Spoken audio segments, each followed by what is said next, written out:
warahmatullahi wabarakatuh. Perkenalkan, nama saya Leni Setiawati dengan NPM 23411023, jurusan Manajemen, kelas Manajemen 23C. Di sini saya akan mempresentasikan tugas materi aplikasi komputer. Berikut ini penjelasan bagian-bagian surat pada surat resmi. Yang pertama, kepala surat atau kop surat. Bagian paling atas dalam surat adalah kepala surat atau kop surat. Kop surat memuat informasi mengenai nama, logo, identitas, dan alamat kantor lembaga pengiriman surat. Fungsi kop surat juga penting sebagai media promosi dari lembaga atau perusahaan pengirimannya. Nomor 2, tempat dan tanggal surat. Pencantuman tempat dan tanggal surat bertujuan untuk memberi informasi mengenai kapan dan dari mana surat tersebut dikirim. Tempat surat kadang juga tidak dicantumkan kembali jika sudah ditulis di alamat destinasi pada bagian kop surat, meski kadang juga dicantumkan kembali. Nomor 3, nomor surat. Penomoran surat ini dilakukan oleh surat resmi yang dikirim oleh lembaga, instansi, perusahaan, atau organisasi yang resmi dan terdaftar. Penggunaan nomor surat biasanya meliputi nomor urut, penulis surat, kode surat, tanggal, bulan, dan tahun penulisan surat. Fungsi nomor surat adalah untuk memudahkan pengaturan dan menyimpan surat serta mengetahui jumlah surat yang dikeluarkan sebuah lembaga. Yang nomor 4, lampiran yang disertakan. Bagian lampiran merupakan penjelasan yang memberi informasi bahwa ada berkas atau dokumen lain yang disertakan dalam surat tersebut.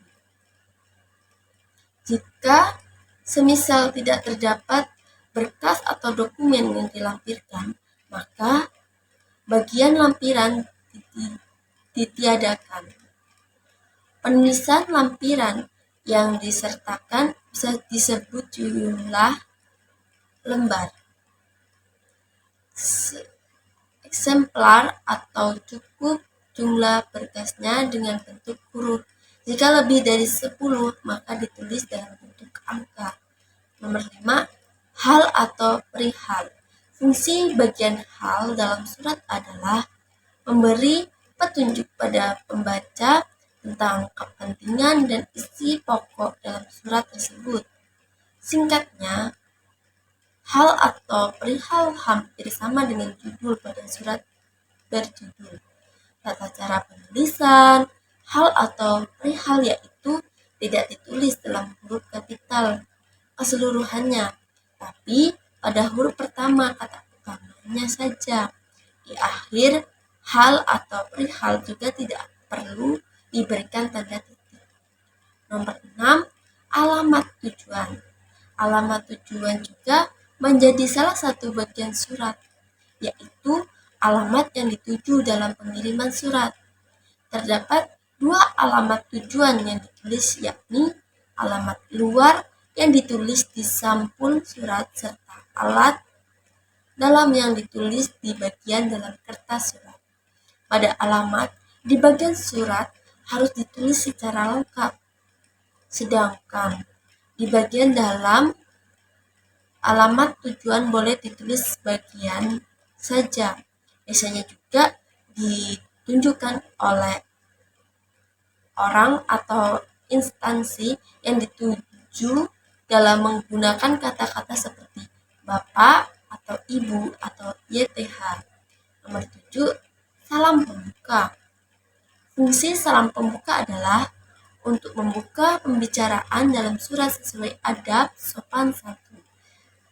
Salam pembuka berisi sopan Sapaan-sapaan pada umumnya. Penulisan salam pembuka diawali dengan huruf kapital dan diakhiri dengan kata koma. Nomor 8. Isi surat. Bagian ini merupakan bagian inti dari surat, yakni isi surat. Isi surat membuat apa saja yang perlu disampaikan oleh pengirim kepada orang atau lembaga yang dituju. Layaknya bentuk karangan pada umumnya, isi surat terdiri dari 3 bagian, yakni bagian pembuka, bagian inti, dan bagian penutup. Yang nomor 9, salam penutup. Bagian salam penutup berada pada bagian akhir surat.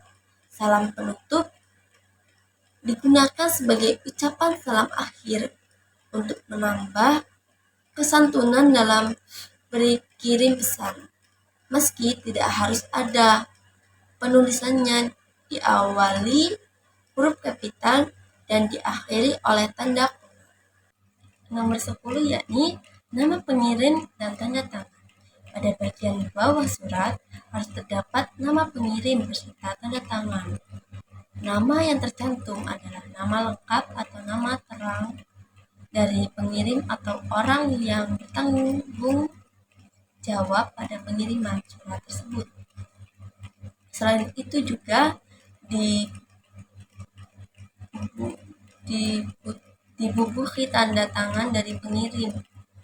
Nomor 11, tembusan. Bagian tembusan merupakan bagian surat yang menunjukkan pihak atau orang lain yang juga berhak mendapatkan surat tersebut. Meski begitu, tidak semua surat memiliki tembusan. Bentuk-bentuk surat merupakan susunan atau letak bagian surat atau layout. Bagian surat merupakan peran paling penting untuk bahan identifikasi dan petunjuk dalam proses itu sendiri. Setiap perusahaan atau lembaga terkadang tidak sama dalam menggunakan bentuk surat. Tergantung kebijakan yang ada, bentuk surat selalu dipakai dalam pekerjaan, kedinasan, dan juga keorganisasian. Bukan hanya itu, surat juga memiliki bentuk, susunan, atau bentuk struktur yang berbeda dengan lainnya. Menurut pola umumnya, dalam surat menyurat dikenal 6 macam bentuk surat, yaitu yang pertama surat full back style, bentuk lurus penuh. Bentuk full black style memiliki susunan yang lurus dari atas sampai bawah. Maksudnya surat tersebut terlihat seperti balok yang tulisannya mulai dari leher surat, tubuh hingga kaki surat terlihat rata kanan kiri serta tidak terdapat paragraf yang masuk ataupun keluar alias semuanya rata. Meskipun berbentuk rata, namun surat dengan model ini juga masih tetap mempunyai struktur atau susunan sesuai yang berlaku. Yang kedua, semi block style, bentuk setengah lurus. Bentuk semi block style merupakan bentuk surat di mana semua bagian surat kecuali isi surat diketik sama seperti bentuk lurus. Setiap akhir alea baru diketik sesudah 5 ketuk. Dan yang ketiga, block style, bentuk lurus. Bentuk block style bentuknya hampir sama dengan bentuk full black style, yaitu nomor, alamat, tujuan, salam pembuka, lampiran, dan tembusan ditempatkan pada margin kiri. Awal alinea dimulai dari margin kiri. Namun untuk menulis bentuk block style ini terletak pada penempatan tanggal, ucapan penutup, nama, penanda tangan, dan posisi penanda tangan ditempatkan di sisi kanan surat. Yang nomor 4, identitas style, bentuk lekuk. Sementara untuk bentuk surat identitas style, perbedaan pada penulisan alamat tujuan yang ditulis secara